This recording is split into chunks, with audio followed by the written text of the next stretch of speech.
सबसे बड़ा सुख कौन सा है? मालूम है सबसे बड़ा सुख कौन सा है?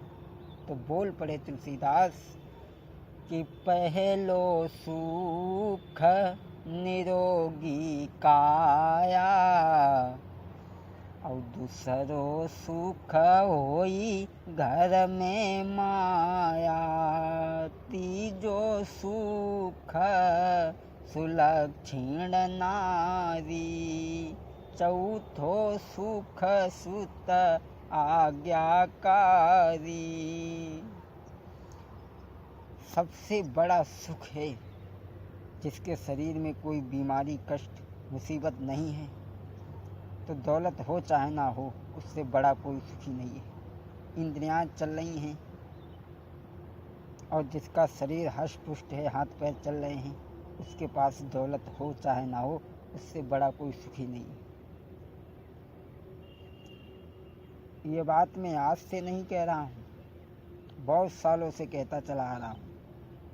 लेकिन हम दूसरे को बताते थे कि जिसका शरीर स्वस्थ है, समझ लो वो सबसे ज़्यादा सुखी है।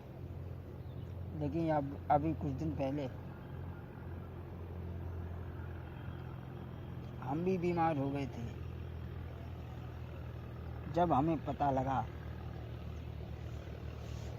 कि सबसे बड़ा सुख वो है जो शरीर में कोई कष्ट ना हो, कोई बीमारी ना हो। खैर आइए,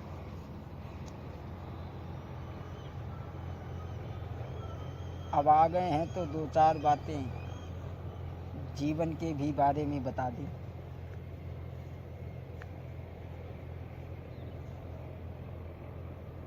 क्योंकि कलयुग में इंसान के पास में समय नहीं है, समय है ही नहीं। सतयुग में माँ के गर्भ में बच्चा ठहरता था 500 साल। कलयुग में 9 महीना ही रुकता है।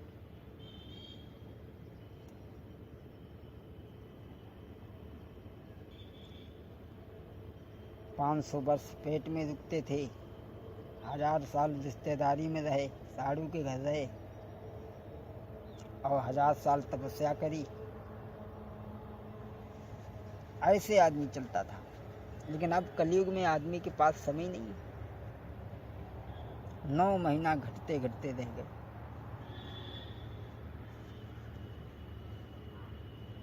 नौ महीना कलयुग में इंसान की जिंदगी 100 वर्ष की बताई गई। बहुत ज़्यादा जी जाए, बहुत ज़्यादा जी जाए तो 120 वर्ष तक जी सकता है, इससे ज़्यादा नहीं।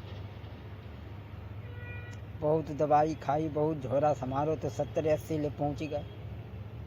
अब ना तो बीचे में जाते।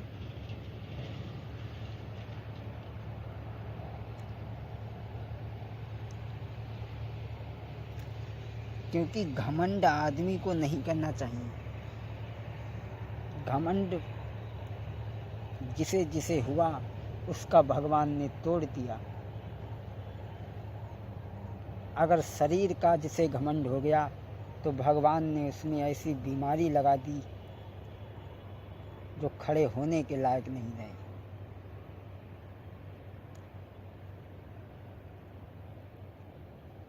जिसने जवानी पे घमंड किया उसे ऐसी मोड़ पे ले जाकर के छोड़ दिया जिसकी कोई सीमा ही नहीं।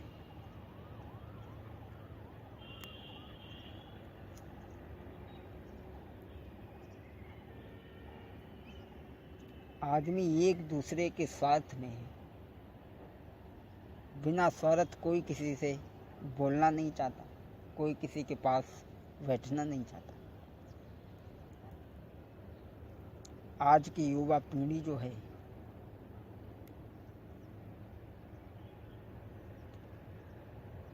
आज के लोगों का अब वो हाल है ही नहीं।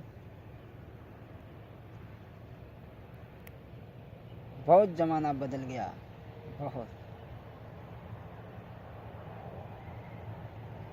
लेकिन हमें जहाँ पहुँचना था वहाँ हम पहुँच गए।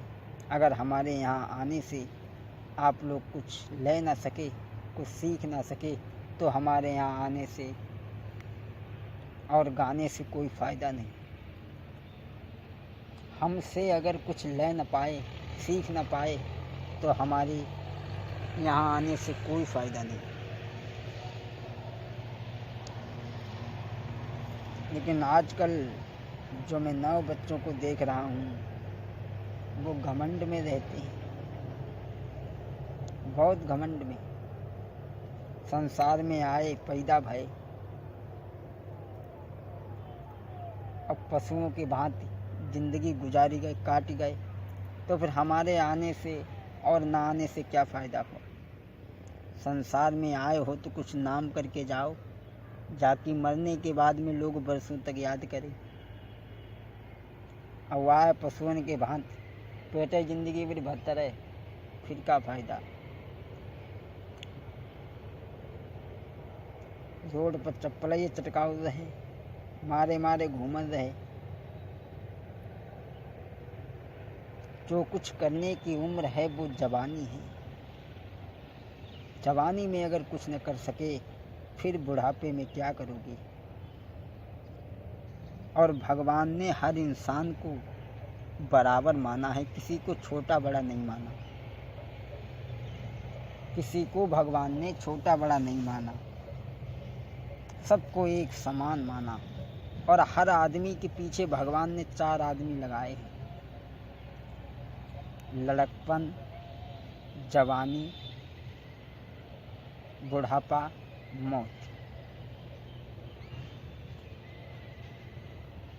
लड़कपन तो खेल कूद करके बीत जाता है।